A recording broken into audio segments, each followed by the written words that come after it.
Can I just get an indication, is anyone here for the first time at SparkLab? Fantastic. Wonderfully, when we asked this question, this is an example of an event that the tickets for it went very quickly, and yet we still get a number of people here for the first time, so it's wonderful to see you all here. For those also that are dialing in live through the simulcast on Facebook, it's lovely to have you virtually with us.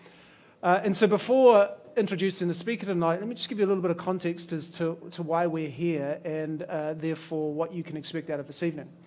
So SparkLab is Spark's attempt to help unlock the potential in all New Zealanders and New Zealand's business.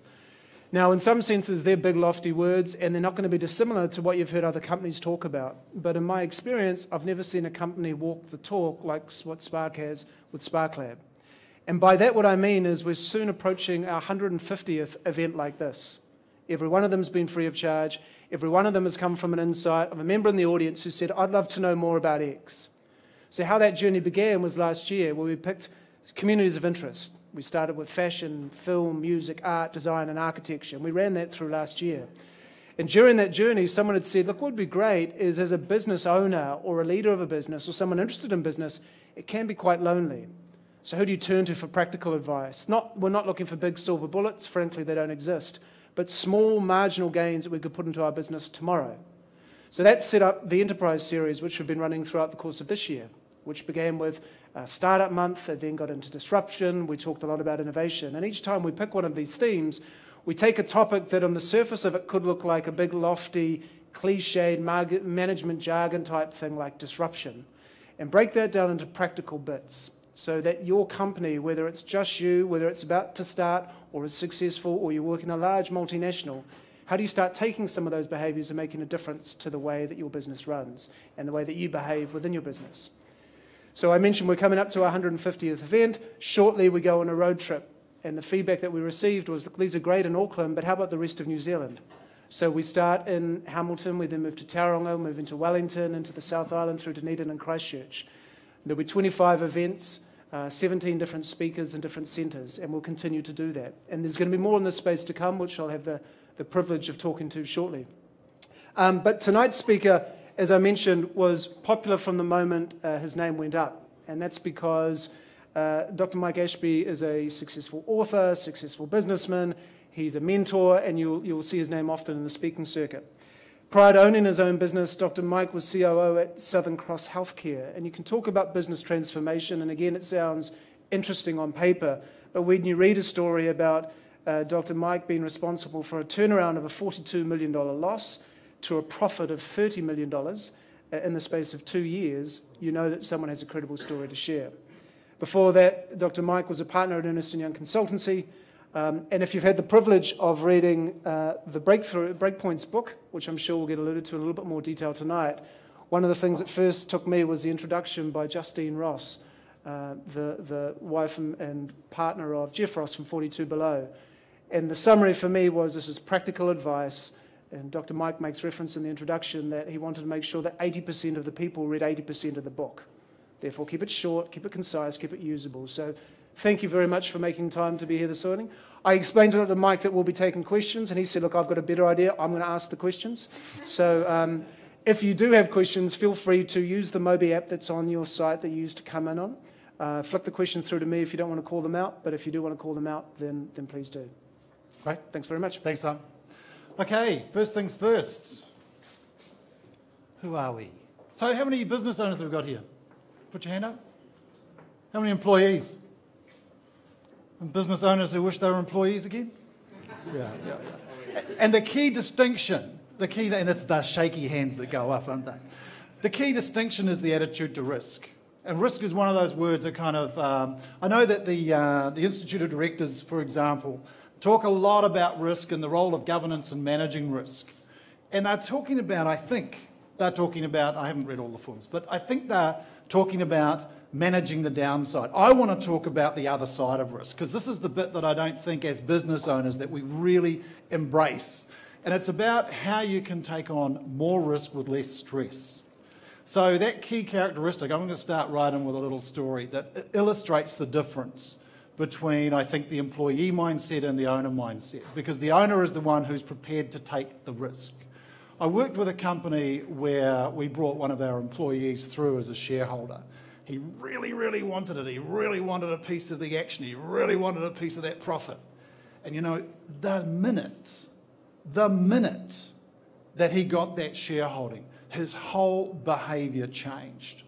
The stress of the ownership piece. It was remarkable to the rest of us who are kind of inured to it and used to it. This is what it's like, you know, 3 o'clock in the morning, we wake up and we think how we're going to pay people. Well, it just freaked him out. It completely freaked him out. It destroyed him. Literally within a year, we'd had to exit him, and it was messy, and he was messy, and his performance in the job went to hell. It was terrible. And it was, I probably, you know, because I work with business owners all the time, I work with people who I wouldn't say are comfortable with risk. I don't think we should ever get too comfortable with risk, but who at least understand that with reward has to come risk. To my way of thinking, you know, having in the last, I guess, 13 years worked with hundreds of business owners, I think one of the things that limits us is that we don't have enough confidence in ourselves, and we don't back ourselves, and we don't actually lean into the risk. And actually, you know, dropping bottles on a concrete floor is probably one of those high-risk things to do, isn't it? So that one came off. So, and this is really what I want out of this process tonight. So this is a kind of an extract from one of the modules we run in our programs. And it's one of my favourites because we talk about risk, we kind of think about it, it's there all the time, but actually we don't bring it out into the light. We don't examine it and kind of, you know, the phrase, the lean into it.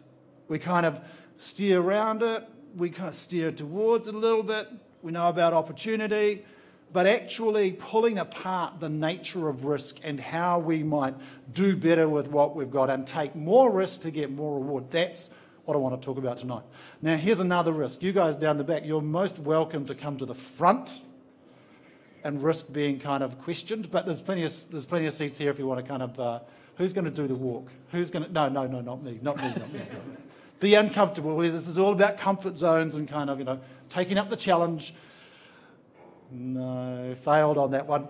Okay, so this is a bit about my background. I was chairman of Standard Construction, which is just around the corner there. I'm chairman of Terra Nova Homes and Care, chairman of Melanoma New Zealand. I was at Southern Cross, we talked about that a bit. I was a director at Eastpak, which is New Zealand's largest kiwi fruit pack house, and I want to talk a bit about that. I'm on several advisory boards, and in addition to that, oh yes, an author. So it's in the book.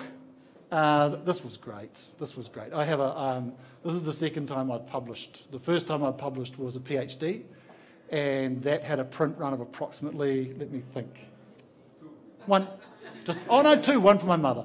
Yeah. So this was a wonderful exercise. I was challenged. Our mentor put us in the position. He said, "You got to write the book." Oh, I don't want to write the book. You got to write the book. So I wrote the book. And in fact, he inspired the title as well, Breakpoints. So, and we do have copies available after. This is actually in there, what I'm going to talk about tonight. Some of the stuff is in there and it's all through there.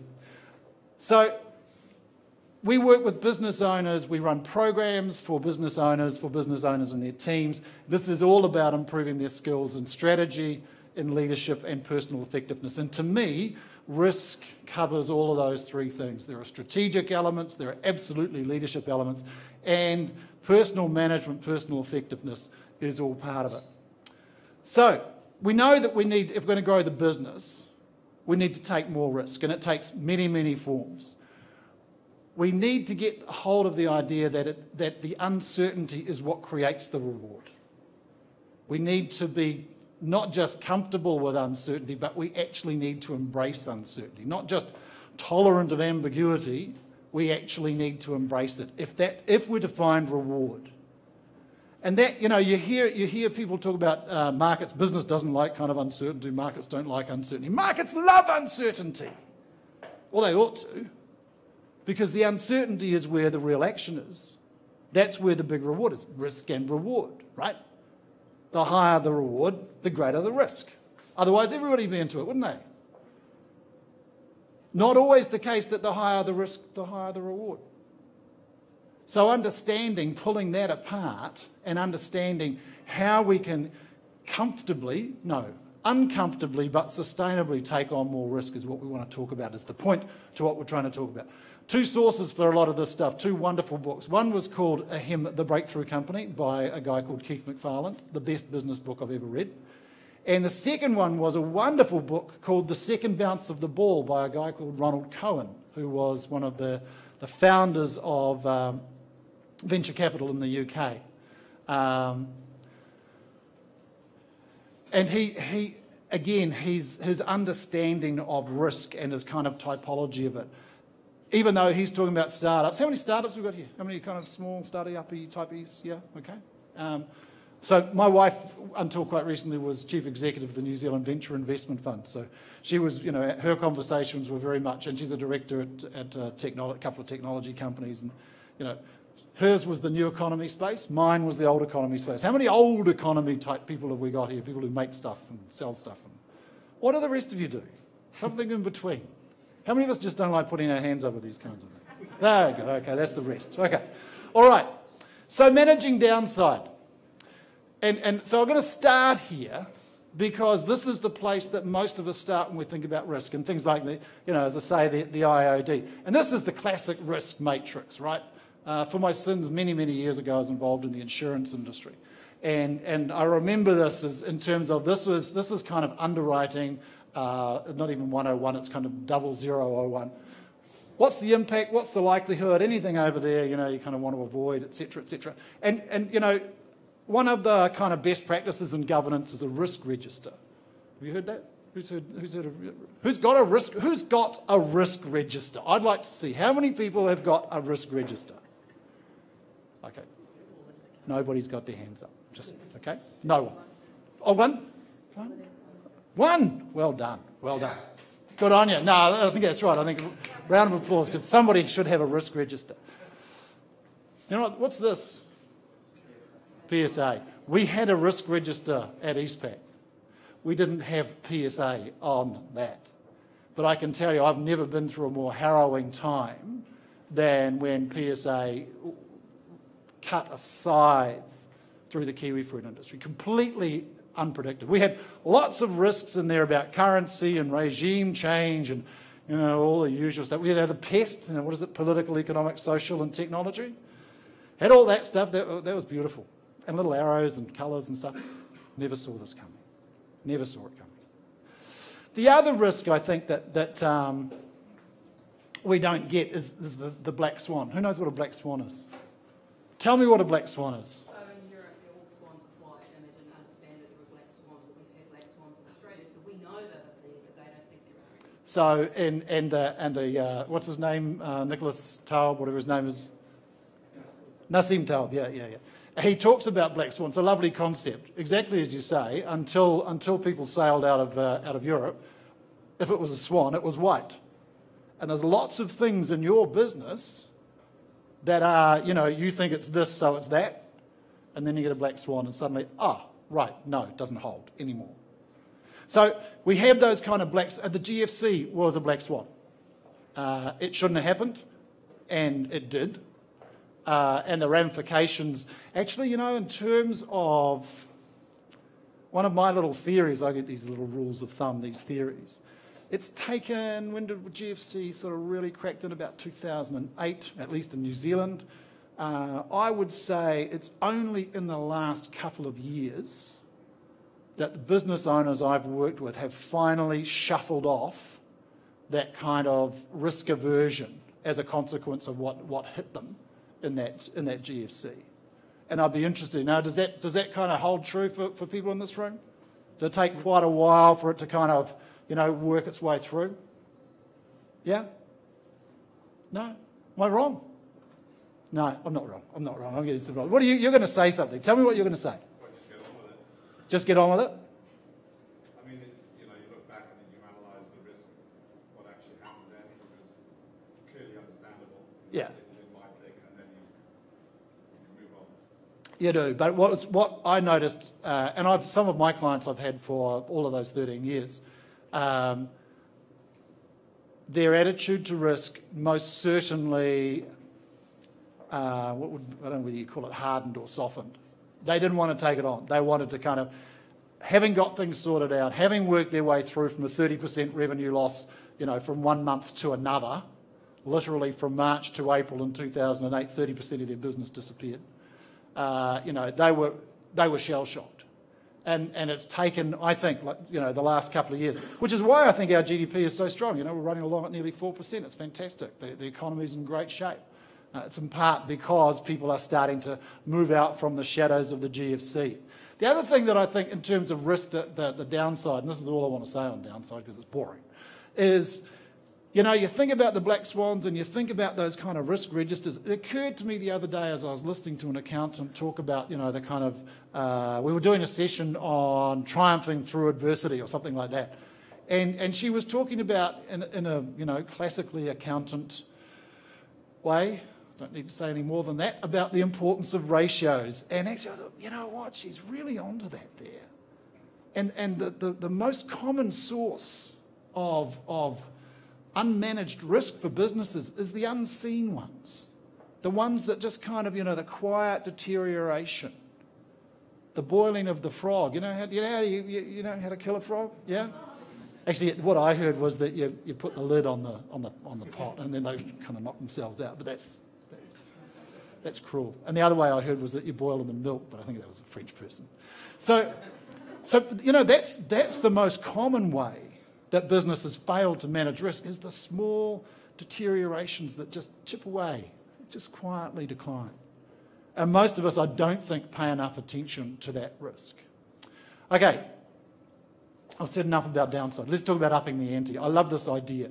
I love this idea of, and I'll come to it later, but and somebody used the phrase about a guy, tremendously commercial entrepreneur, and he said, he just likes to double down and roll the dice. I thought, that's beautiful. That's beautiful. Double down and roll the dice. So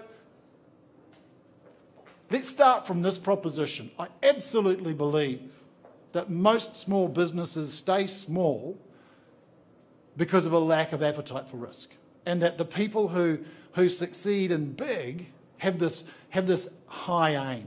And Michelangelo put it very well. The greatest danger for most of us is not that our aim is too high and that we miss it, but it's too low and we achieve it. Let's start from that proposition that, we could all probably take on a little more risk. We could probably all aim a little higher. I think it's great that you're here tonight, because to me that says you want to aim a little higher. You're not satisfied with what you've got. You've come out tonight to listen to somebody, and multiple people. I think Spark are absolutely to be congratulated for putting on these seminars. For people who do want to aim higher, do want to get at least one idea out of tonight that will make a significant and permanent difference in the way you think about your business. That's what I'm aiming to do. And to do that, I want you to engage. I want you to think about how you might aim higher. I want you to think about somewhere where you might take a little more risk. Something that you might be wanting to take on, but you haven't quite thought through how, or got to the point of kind of embracing it and making the commitment. You can see it, you can smell it, but you just can't quite touch it. So I want you to have that in mind as we work through some of these tools. What's your big idea? What's your big idea? Okay, so it's all about probabilities. So we've got 3 investment opportunities. There's $100 and it's got a 10% chance of making it. You've got a $60 investment at a 60% chance of making it. Or you got a $60, which one would you choose? Yeah. So here's another one for you. I haven't got a coin in my pocket, I should have. I've got a virtual coin in my pocket, okay? It's now on my thumb. So heads or tails, heads, you give me $100. Tails, I give you $100. Would you take the bet? Who would take the bet? Good. So what have I got to do? I've probably got to up the ante. I've got to probably make it more attractive, don't I? $110. I'll give you $110 and you only have to give me 100. Who's on it? 120? 30? 40? 50? Yeah. You were 100 as well, weren't you? Yeah, okay. That's hedging. Nice work. That comes up later. So the average is $120. Most people will want a reward of $120 before they run the risk of losing 100. We are naturally risk averse in that sense. There's another dynamic that goes on I'll talk about in a moment. But it is all to do with probabilities. The really successful entrepreneurs are not risk takers. They are risk calculators. They calculate the odds. And they work out, is it worth it? Is the return worth the risk? Now, I've had a conversation today. I've got to say, I was very pleased with this. I've had 2 advisory board meetings today, and the second one was with some property developers that I work with. And we were absolutely talking about this stuff, because that's what they do. You don't get more kind of purely entrepreneurial in one sense than property development, do you? And I know that sounds like, oh, no, property, that's not genuine entrepreneurialism, where's the technology? Actually, it's brutal. It's absolutely brutal in terms of what you're up for, the returns you can make and the failures you can have. So managing risk and return is, that's what they do every minute of every day. I'm going to use some examples from that. Taking risk, thinking about that in terms of where your great idea sits, or great ideas, one of the things that you need to do is work out how does it sit on a kind of ease of implementation relative to the value. So there's a sort of risk element in there, but one of the big risks for most business ideas is how hard or easy is it to get it to the market in the first place. And then we can calculate some of that kind of the risk and return, and I'll talk more about that in a moment, those probabilities. But that's a really important one in terms of how you think about your risk. Obviously, you want to be in that area where it's easy to do and it's you've got great upside. You want to avoid those areas that are hard to do and low value. But actually, you also want to avoid these ones down here, where they're easy to do and low value. Why? Everybody else can do them as well. What else? See, this is the work part. Did we say it was a workshop, Simon? We did. Okay, here's the work. So what else? Yeah. Hey? Where's the cash? Where's the cash? No point. Where's the reward? Value for yourself? No. Yeah. And what? And in particular, what value for yourself are you thinking about? Just like, I don't know, self-worth, or just like, you're not driving for anything. Yeah. Nice. That you're not putting enough of yourself out there. You're devaluing yourself by playing it safe. That's great. The other one is that you've only got so much time. You've only got so much resource.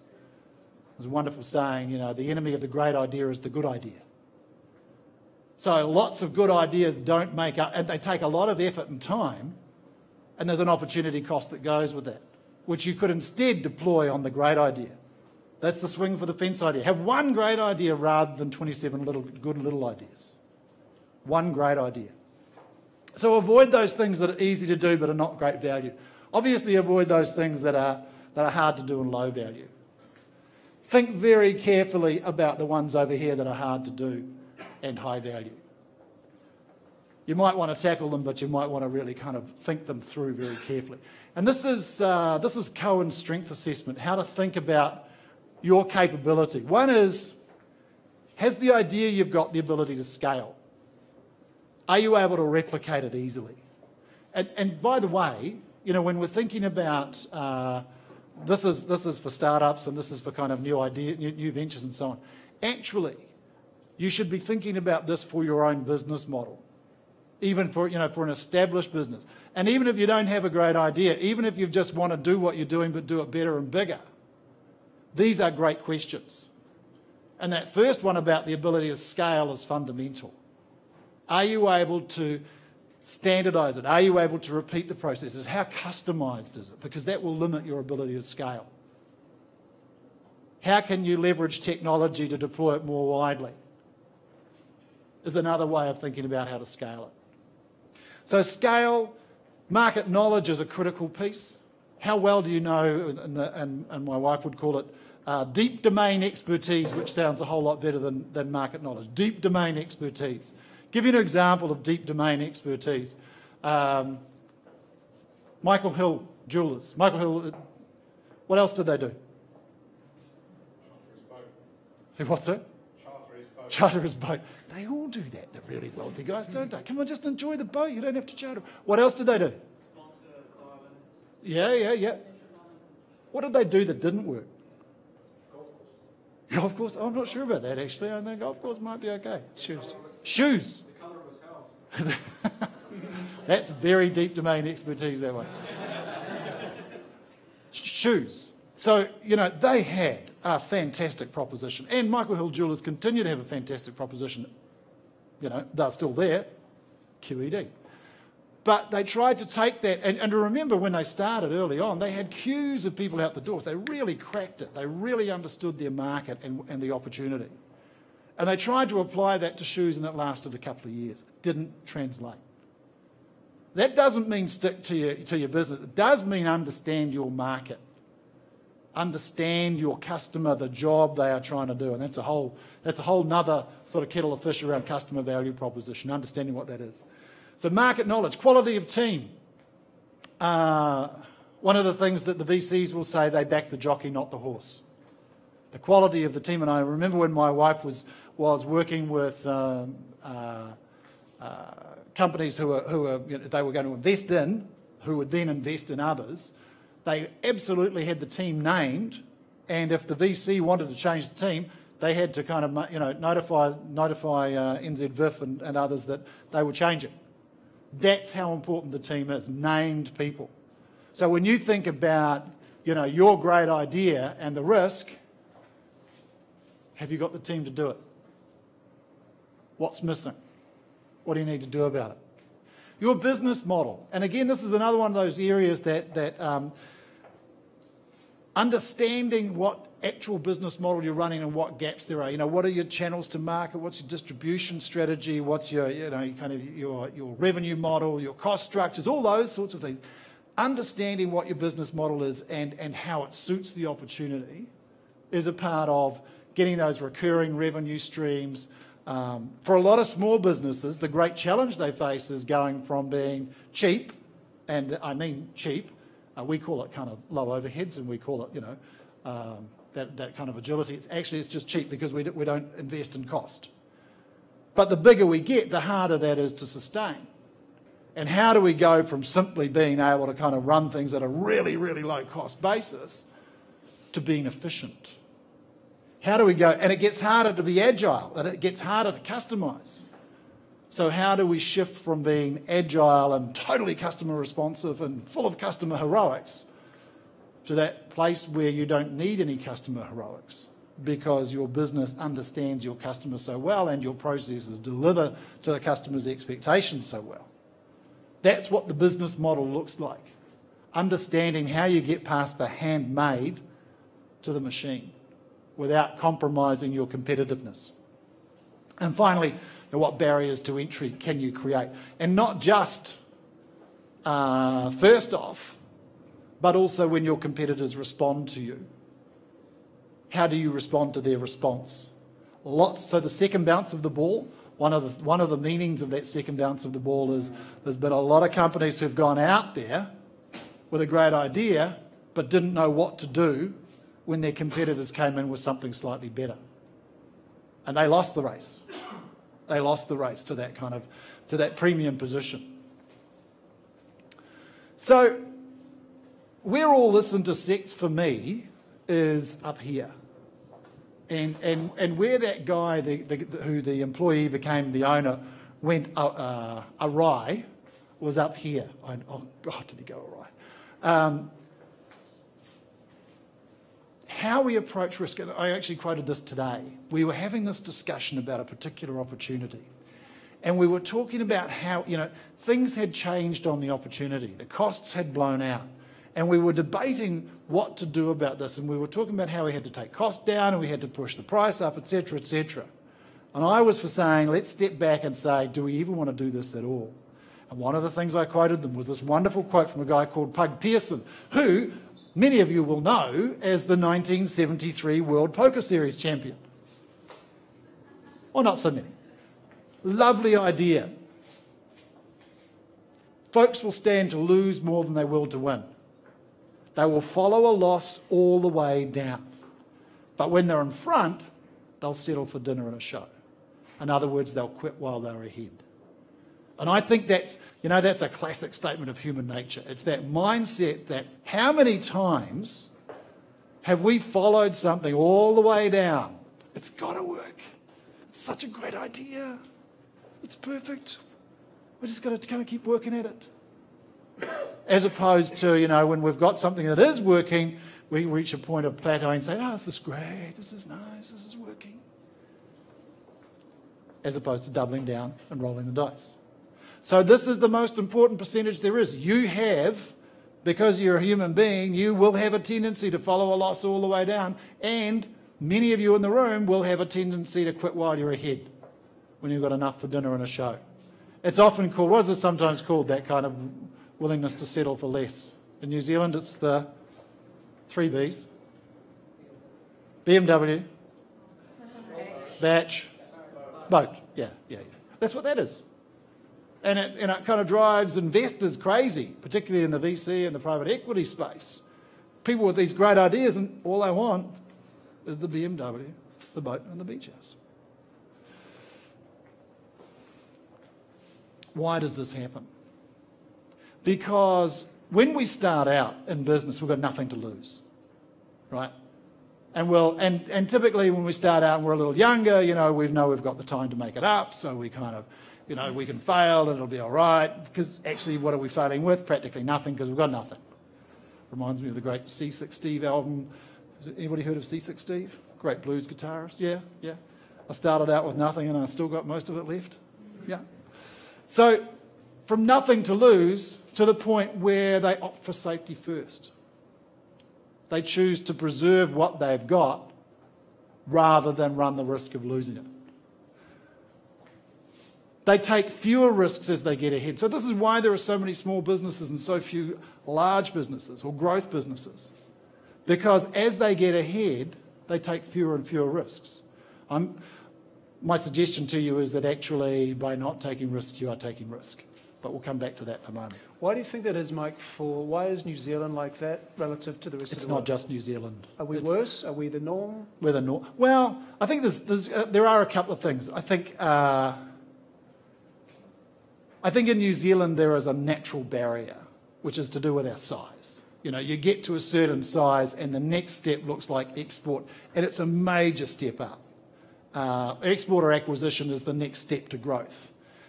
In the US, I was in Chicago a little while ago, and it's kind of there was a nice pizza place. Well, I thought it was just a local pizza. There were 26 of them in the city, because you get a model that works. You create a nice pizza in a nice pizza shop, and you can replicate that 26 times without leaving the city. And as somebody said about New Zealand, the trouble is you segment the New Zealand market.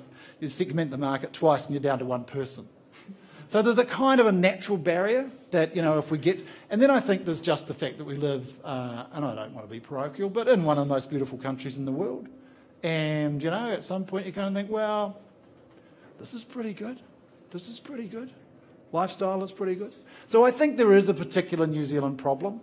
But it is true for small businesses generally, that they get more risk averse as they get bigger. The why? Because they had low expectations to start with. Your point about, valuing yourself and devaluing yourself is a great point. If we start out with the proposition, and I say to people, are you a small business owner or are you a growth business owner? Because if identity is very, very important. If you think of yourself as a small business owner, that's how you'll act. Think about yourself as a growing business owner, you'll do something different. So low expectations to start with, that sense of identity. Family pressures kick in. Mortgages, security, school fees, kids, all of that stuff.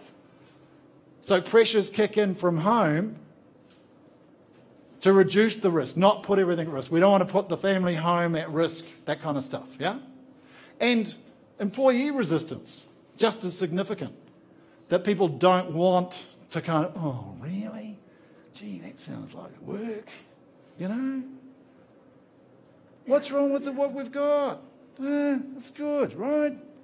So all of those things make it a pretty tough decision. You've actually got to make a pretty conscious decision to say, no, I'm going to take some risk. I'm going to put it out there. How many of you experience that kind of stuff as you think about taking risk in your business? Yeah? Yeah. Yeah. So, part of what we're doing here is simply saying, you know what, this is typical. This isn't just you. And one of the great things about coming together in a gig like this is to recognise you're not alone. You are not alone. This is what is going on here is standard stuff. And there are some ways that we can think about it. Doubling down, the breakthrough companies, they are the ones that, when things are going well, they up the ante. They make bigger bets as the company grows, not smaller bets. They take more risk as the company grows.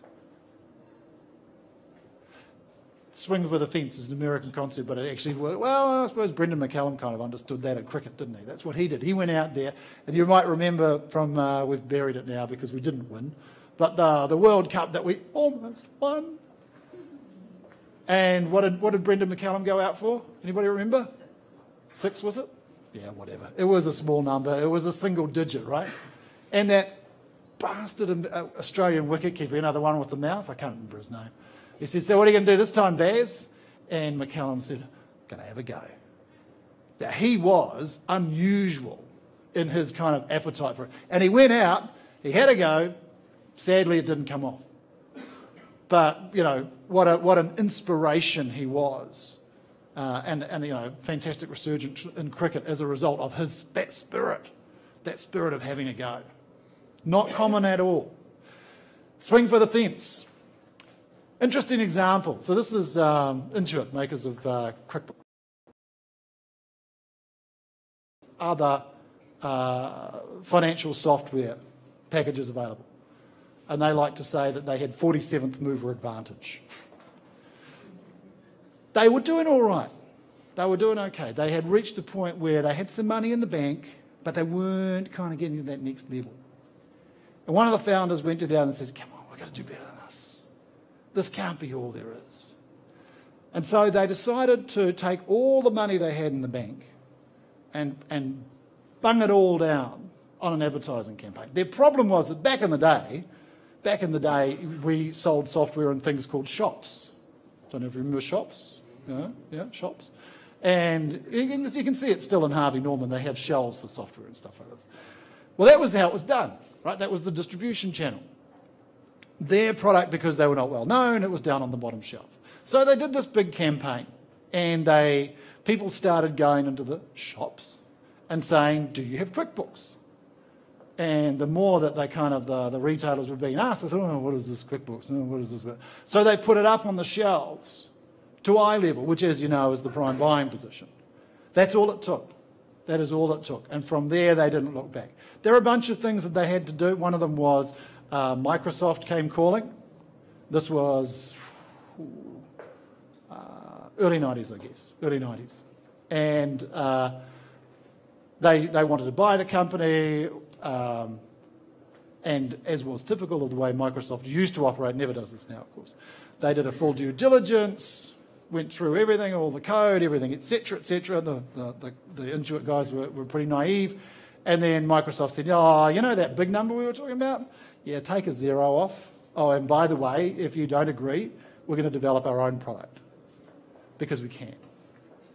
And so Intuit had to really invest to make that. So this is, like I said, mid-90s. They had to invest a year and an awful lot of money in becoming Windows compatible. They did it. It came off. They got there ahead of Microsoft. Microsoft put out a product that you can no longer buy called MS Money. Anybody remember MS Money? Microsoft Money? Yeah. Yes, yeah. Intuit, QuickBooks are number one in their market, and Microsoft Money is no longer available. But it was a huge bet. That's a massive bet to take on Microsoft, isn't it?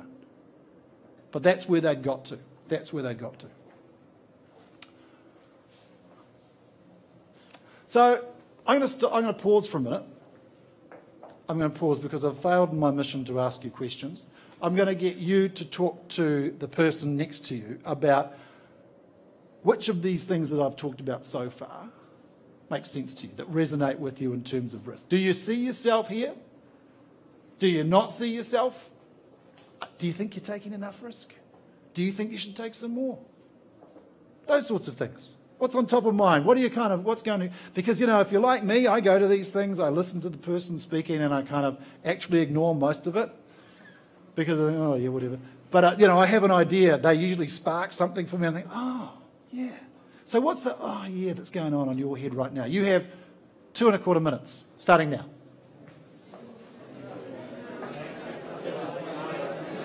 How we doing for time?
Okie dokie.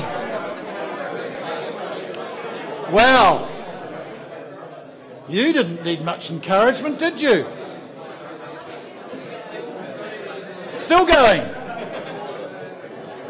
Still going. Okay, so let's talk about how to thinking about your big bet, because now you've had a chance to have a conversation, you've got yourselves all excited. Who's going to take on some more risk? Yes! Yes!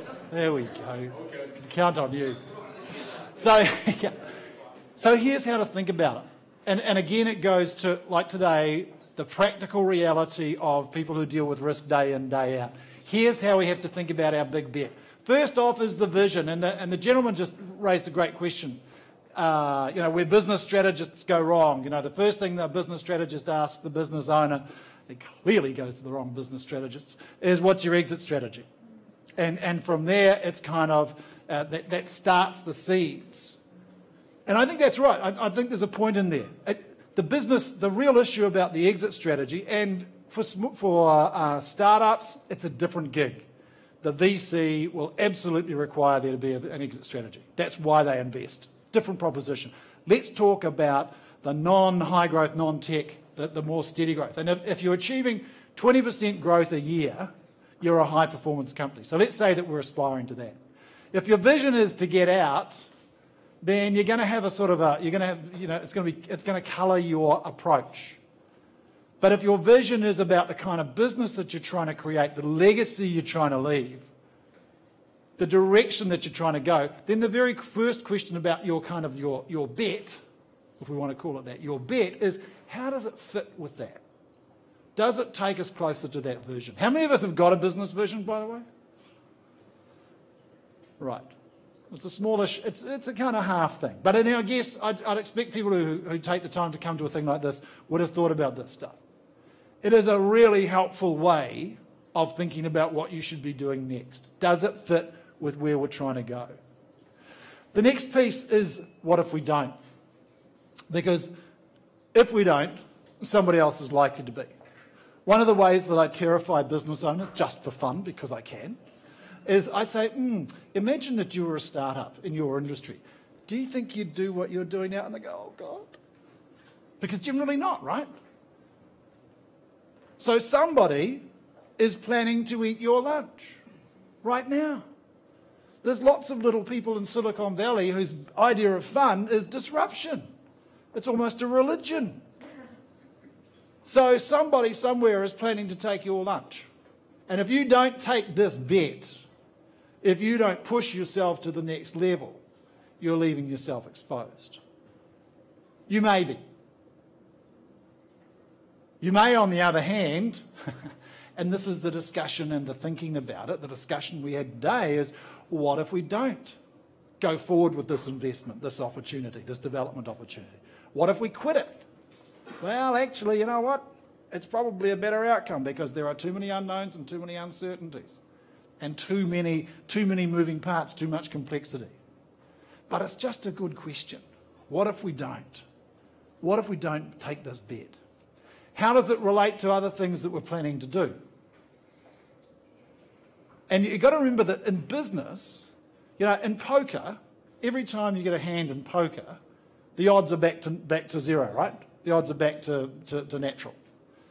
But in business, that's not so. Because with every successful bet, you've developed more capability. So in that sense, it's cumulative. Your chances of success are cumulative. They don't reset to zero. You're not just at the kind of the whim of fate. So how does this investment opportunity relate to our other capabilities and other opportunities? Does that make sense? Okay. Can we hedge? What does it mean to hedge?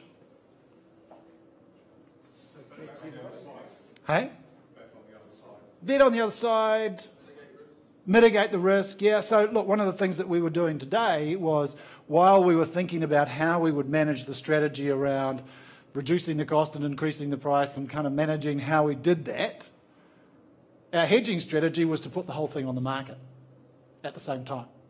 Sound out the market. That's a good hedging strategy.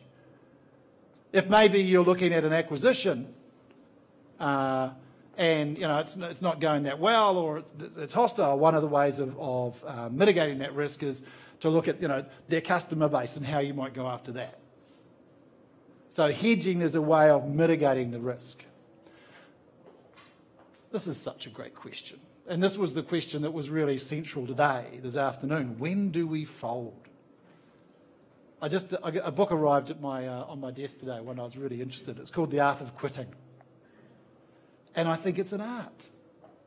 And I've seen it so many times in my own life, but also in my business and in others' businesses as well. Knowing when to quit is a really key skill. Because, why? One of the things about human nature was what? People will follow the lose, follow the loss all the way down. So knowing when to successfully quit is a really critical skill.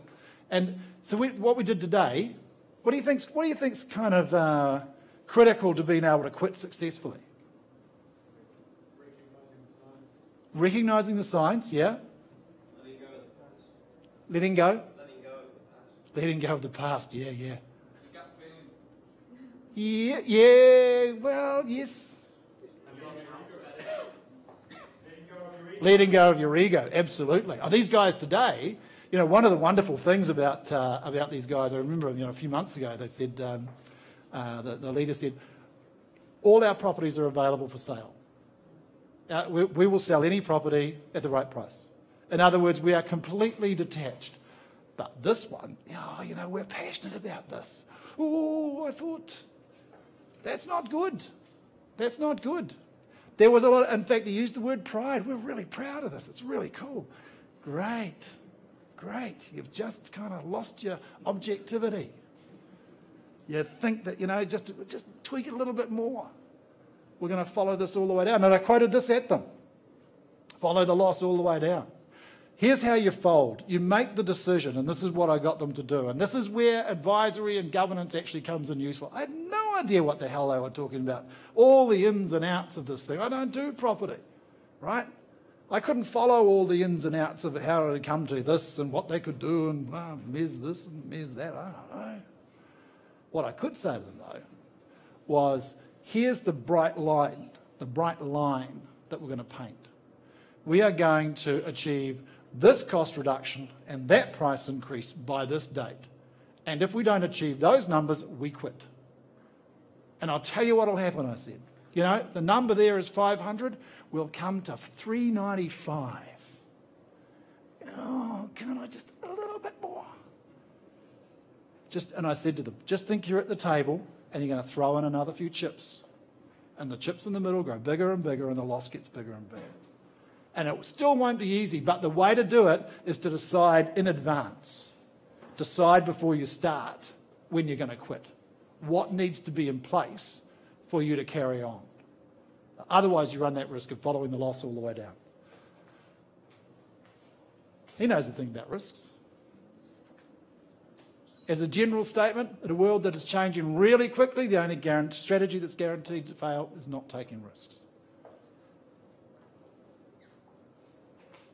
Elon Musk talks about failure is an option here. If we are not failing, we are not innovating enough. If you've not got something that Seth Godin talks, I love this idea. You should be doing things that make you think, this might not work. This might not work. If you haven't got something in train at the moment that might not work, then you're not taking enough risk. You are not playing big enough. You are not being true to your potential and your capability in a business. You've got to have something that you don't know if it's going to work or not. Because if you know it's going to work, it's a certainty. And if it's a certainty, what's the reward? Bugger all. Technical term. Is that right? Okay. So let's talk a little bit about luck. Luck classically is, and it's real, okay? Whatever people tell you in retrospect about their success in business, the bit they won't tell you is the element of luck, the part that luck played in it, and it is significant. Right offering in the right market at the right time. There's always an element of luck. Now, certainly, you know, the classic thing is where I think it was Oprah Winfrey actually said, luck is where preparation meets opportunity, and that's true. But when that opportunity emerges, in particular how it emerges, there's an element of luck. And you can't plan for that, right? You can't do anything about that. One of the things you don't want to do, though, is rely on luck. As somebody said in this book, you know, look, you can rely on the rabbit's paw if you want, but just remember, it didn't work for the rabbit.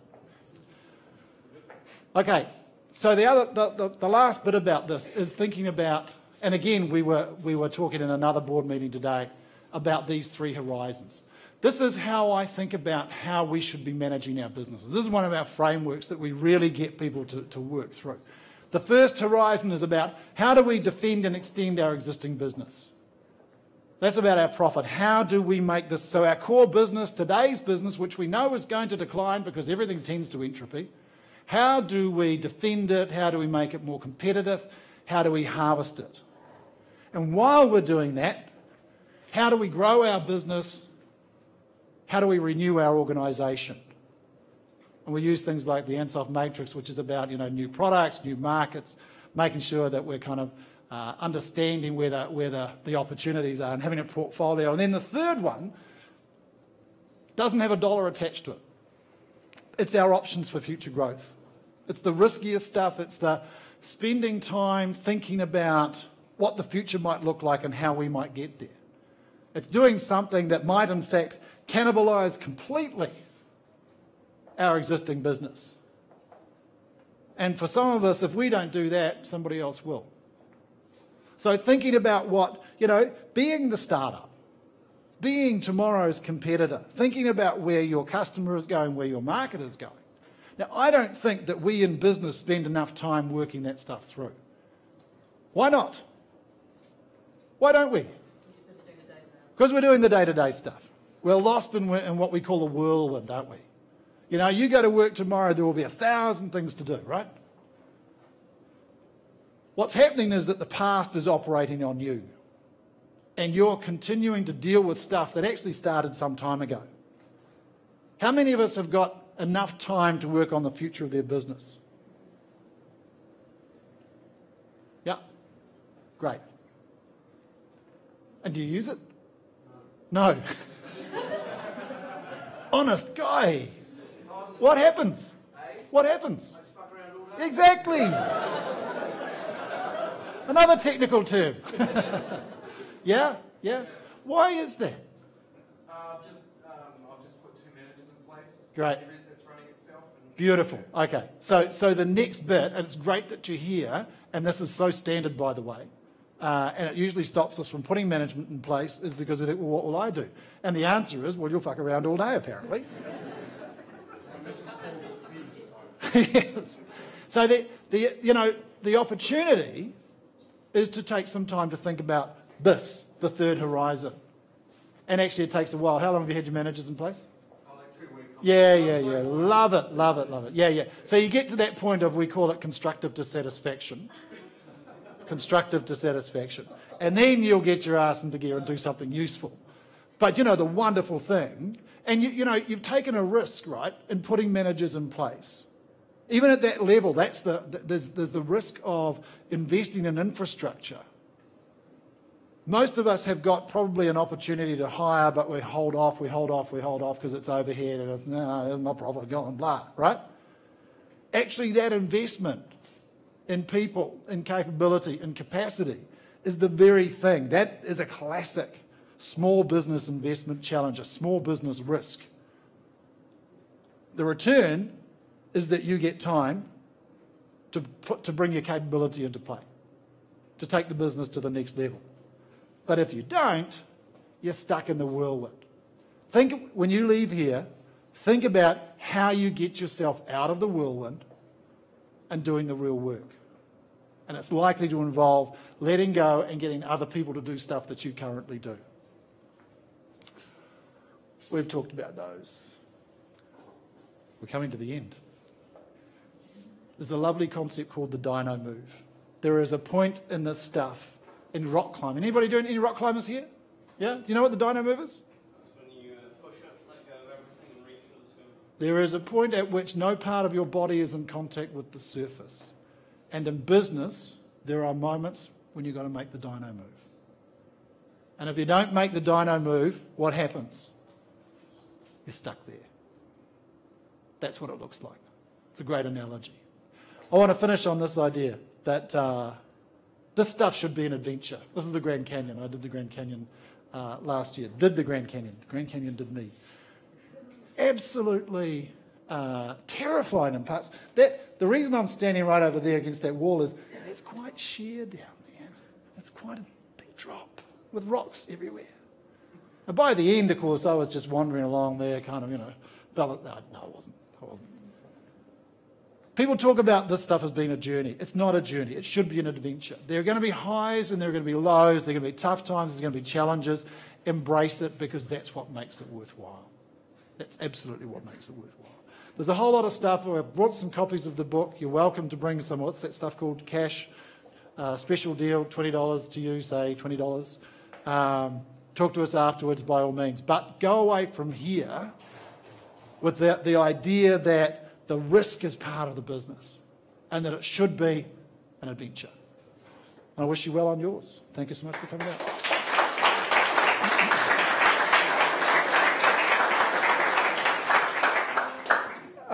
Ladies and gentlemen, unfortunately, we're now out of time for official questions, but hopefully Mike is around at the end if there's any particular questions to ask in person. Thank you for being here this evening. That was an incredible journey through. It's often when you read a bio and you hear things about an enigmatic presenter, which is often sort of one of those nice words of saying you should book him. Not quite the energy that you had here, Mike.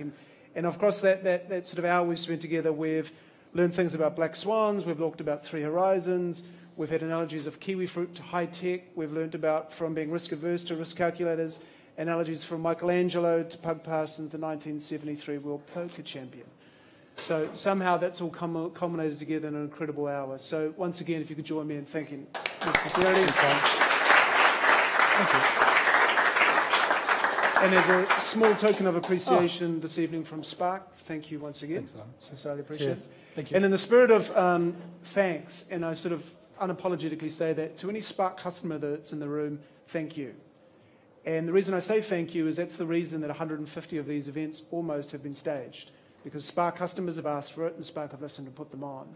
So thank you, it makes a real difference. On the app that you came in on, this is premised around reciprocity and feedback. That's how it works. So if you could go into the app, it will literally take you 30 seconds. Tell us what you thought. Were the bits that you liked? Were the bits that you thought we could do differently? Who would you like to hear from in the future? What sort of topics would you like to learn from? And the last point is Kiwis, one of the things we're not great at often is networking. It doesn't seem to be something that we pride ourselves on. So on that app, there's a button that you can then find out every person that's in the room. You can find their email address and you can make a connection with them should you want to do that. And we'd really encourage you to do it, because the insight that galvanized all this from the beginning is it can be quite lonely in business. So this is an opportunity to do it. Don't be in a hurry to leave. That's not called networking, that's just talking to one another. The bar's open and that will help out too. And we hope to see you back shortly. Once again, thank you.